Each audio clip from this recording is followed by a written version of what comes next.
I have a very strong disagreement with the internet's take at this point on the North American side with Rumbling Hearts. You know, I know all of you will hate on it, but I have up in the underbar a TV tropes thing that I'd like to point to, which is the trope die for our ship. It seems that quite a bit of the hatred of Rumbling Hearts has to do with the fucking morality of the entire equation. I went into Rumbling Hearts just wanting to feel something. I didn't want to be numb.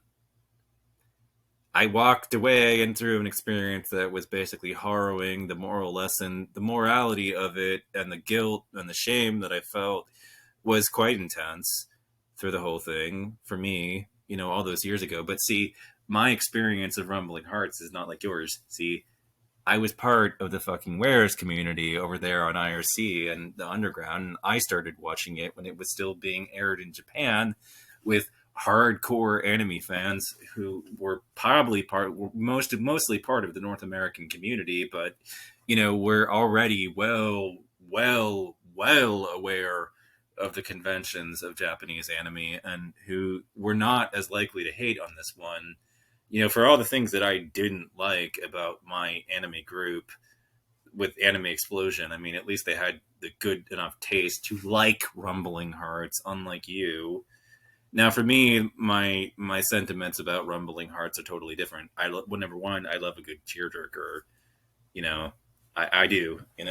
So after in the wake of the North American community's hate of joking on this particular one, I said fuck you all and went and spent my money and finally got my hands on the box set, which I'm not opening because it will retain its value and it will be remain in a good state because I just pirated it anyways. I was getting my files from the fan subbers on the other side, within the community. Basically, I was getting it on from XDC bots back in the day, and I loved it. I went through it. I watched it with a completely different way than you because I came in right around episode 3, and I had to wait a week between episodes. I was basically stuck with this for 12 weeks, and it was one of the most intense shows that I ever went through. I found the experience to be intense, and I found myself dying to every fucking week to see the next episode. I had a completely categorically different experience than many people here in the United States. I feel very strongly in love with this particular anime. I feel very strongly in disagreement with many of the people here. I think people hate it because it hurt their feelings in a big way. I think people here hate it another way because the fact is that many of them are shipping Haruka versus Mitsuki.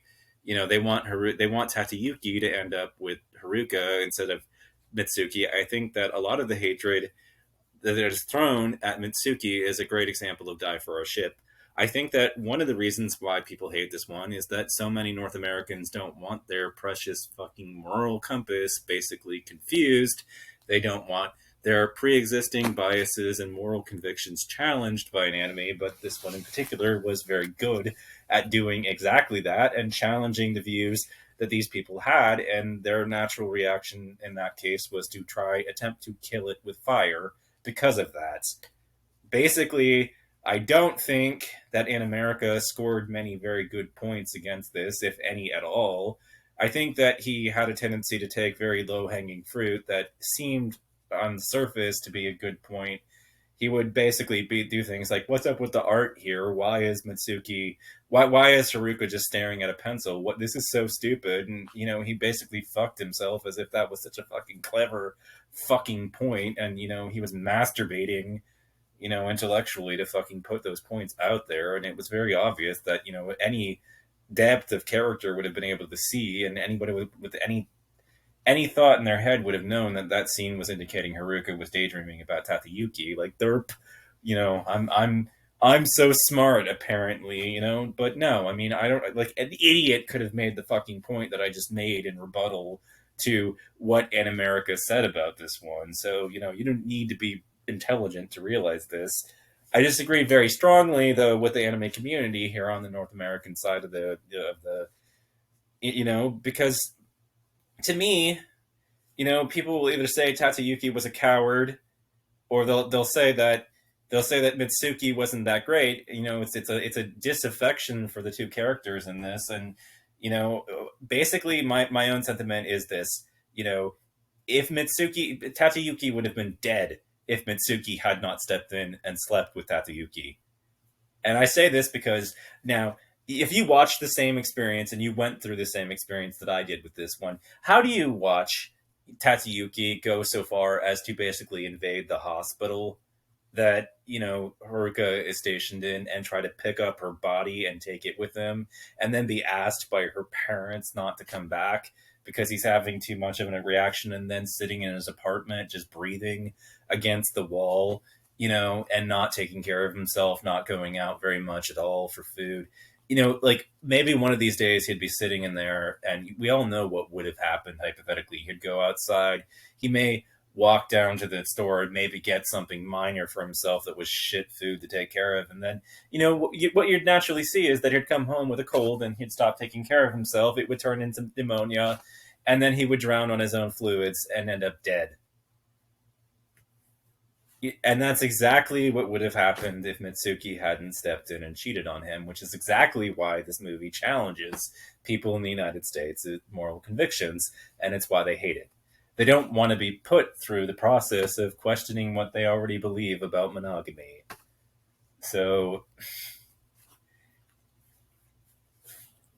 it rubbed that moral thing, that moral center in them wrong. And to me, I come in the anime from a perspective of not giving even the tiniest fraction of a percentage of a fuck at all for morality. I don't look to anime for moral lessons, and so I don't give a fuck even the tiniest amount at all what moral lessons an anime wants to put me through. In fact, I love it when a show puts enough faith in me to basically attempt to challenge my moral compass and convictions. I appreciate challenging media, and yet so clearly I am out of touch with Americans who want the shit they already believe spoon fed back to them and told a very comfortable "you're right already, your convictions are right."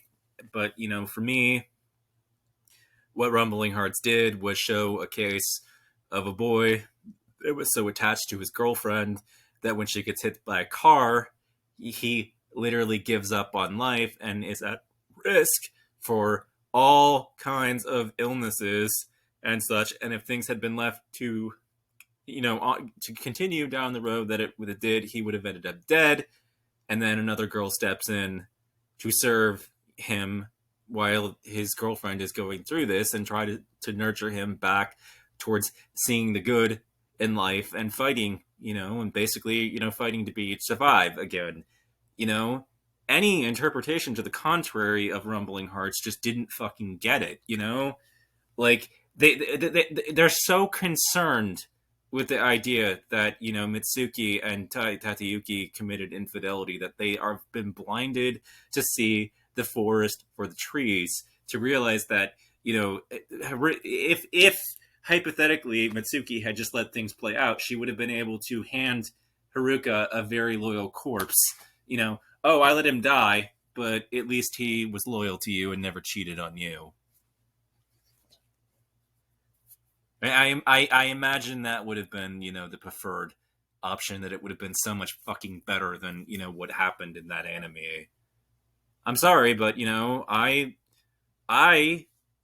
watashi wa, I have to extrapolate a little from the animes that I consume, and imagine in my head what would have happened if things kept going without the interventions that happened in these animes, and the story hadn't have played out as it did. And it's very clear to me that if Mitsuki had not stepped in, we would have been dealing with a man that didn't commit infidelity, but he would be dead! Which is why I feel many here in the United States have not exactly had a very intelligent, analysis of this particular show. they are fighting so strongly against it because they don't want their moral convictions, shaken up and to have to go through the torture of that this one will put them through. They don't want the challenge, and so it's like, their response to it is basically the over the top kill it with fire type response, and yet this remains a very, very strong enemy. You I think in America just want to be right and believe that Japan was wrong, but it was at the top of Mal my enemy list, charts until you in North America and the North American anime community got this particular translation. But Kimi ga no Nezumiin was like near like in the top 10. So that, and frankly, I'm convinced that Japan just has better, taste in anime than people in North America. This was an absolutely stellar anime, and people here hate it.